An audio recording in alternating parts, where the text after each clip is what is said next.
After the death of Fidel Castro, the ashes of the late Cuban leader reached their final destination, the historic city of Santiago de Cuba, 4 days after leaving Havana.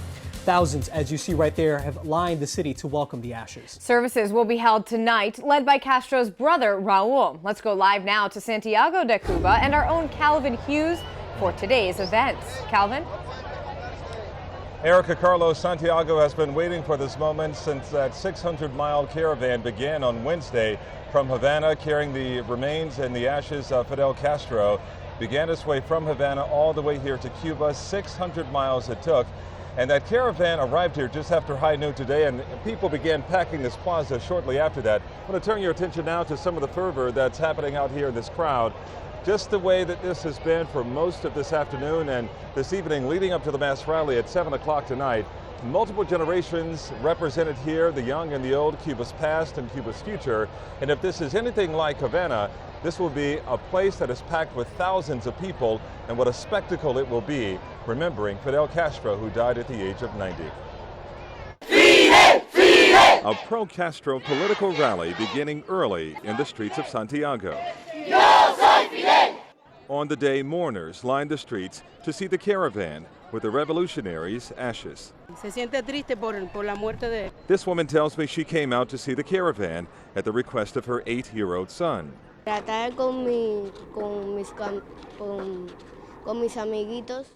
He says, I want to be with my friends. I want to see Fidel's coffin. We are a product of the revolution, she says, where kids have a free education. We are very saddened by the death and everything that he represented for Cuba. This is the second political rally that we've seen today. It happens to be right in front of the main plaza where all of the TV cameras are. And they're shouting, Yo soy Fidel, I am Fidel, and Fidel is Raul.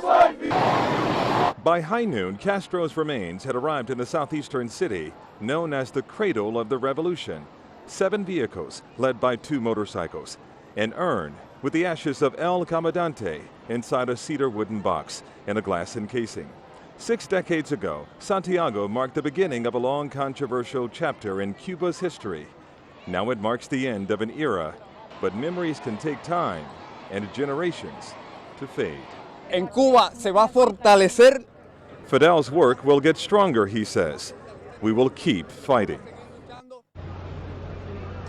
Well, as she has been all week, my colleague and my partner here, Glenna Milberg, is joining me now to talk more about something I showed you earlier with the people waving the flags, and that's something that even as we have walked through many of the neighborhoods here in Santiago de Cuba, you see a lot of people with a lot of national pride.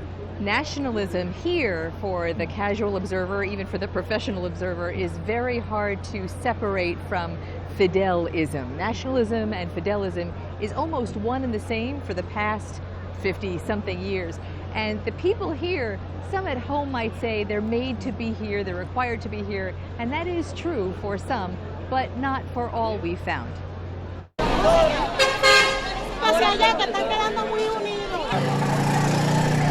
Waiting for Fidel, mass nationalism on full display. Fidel es una persona más la idea de todos los cubanos. Fidel is a person plus the idea of all Cubans, she says. Y no es final. Fidel ubicó a Cuba. This is not an end, he's saying. Fidel put Cuba on the world map. He gave Cuba its identity.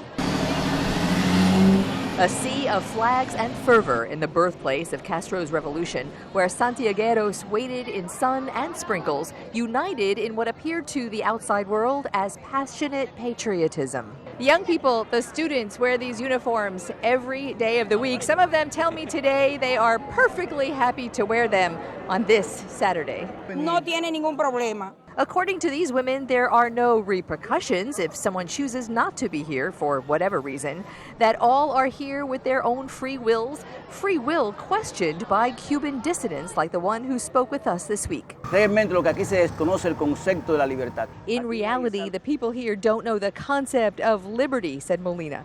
They live in conformity because that's what they know, what has been imposed on them. Along the procession route, we we asked Armando Franco if he misses information from newspapers outside Cuban government-controlled media. Pero por supuesto que estar informado y vivir. Absolutely, he said. The variety of information is vital. The variety of information is vital, is what he said, but oh so hard to come by here, especially this week, this national week, 9 days of mourning on state-run television, in state-run newspapers. It is all Fidel all the time. And I think it's interesting, as some of the people or many of the people listen to us back at home, understand that we're not in any way glorifying what really is a massive crowd. There are parts of this crowd that we cannot show you because they're on the opposite side of this camera here, and they stretch back for blocks. Is that fair to say? Very fair to say. Okay. I'm going to give it almost a quarter mile just by our eyesight, and I just want to make an observation of all these people here who have been filing in over the last few hours.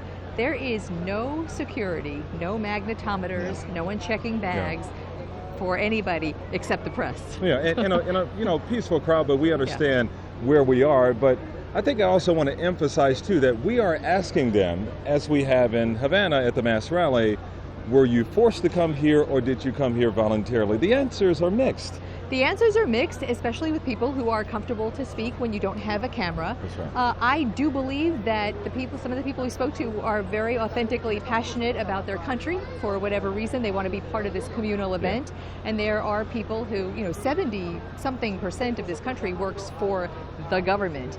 And there are absolutely people who have been told, we'll see you there. And we have seen young people too in this crowd as well, still donning their school uniforms. I found that to be a little on the interesting side. I know you weren't able to hear the piece that we just aired that we reported today, but they all have their school uniforms on, and the kids that we spoke with today were very happy to be able to be part of it in that way. Okay, and we will have a lot more in the mass rally coming up at 7 o'clock, a long list of dignitaries, and perhaps the final speaker is going to be current president of Cuba, Fidel Castro, the 85-year-old brother of Fidel Castro. A lot more coming up from here, but for my colleague here, Glenda Milberg, I'm Calvin Hughes.